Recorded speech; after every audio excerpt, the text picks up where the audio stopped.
Good morning, respected Father Praveen Kyaje, teachers and all my dear friends. We the students of 3rd standard section are going to talk about the human body. Our body is a wonderful machine. It performs various activities like eating, running, walking, crying, singing and many more. It works when we are awake as well as when we sleep. Our body has specialized organs to perform our various tasks. We use hands to eat and for various other purposes. Our hands are external organs.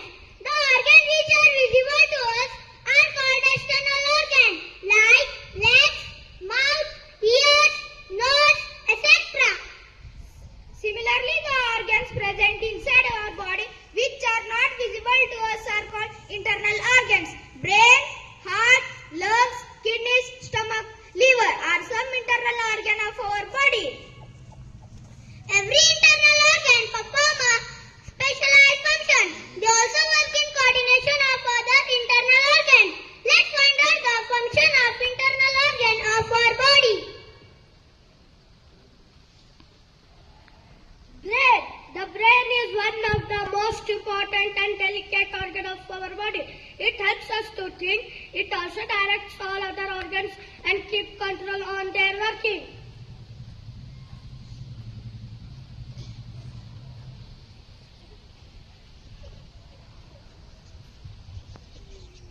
Heart. It is the most important organ of our body. It works even when we sleep. In fact, it starts working for our birth and work till we die. It supplies blood to all parts of the body.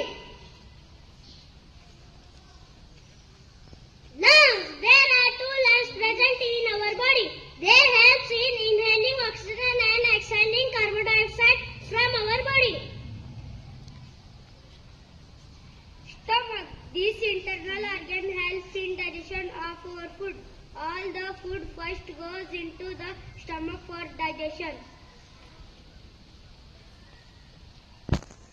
Liver. It is the largest organ of our body. It also helps in digestion of food.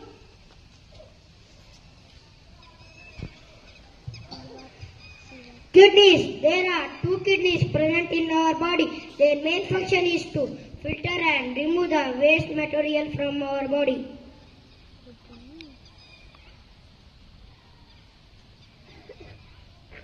I would like to conclude with the amazing parts of human body. The strongest muscle in the human body is the tongue. The largest organ in the human body is the skin.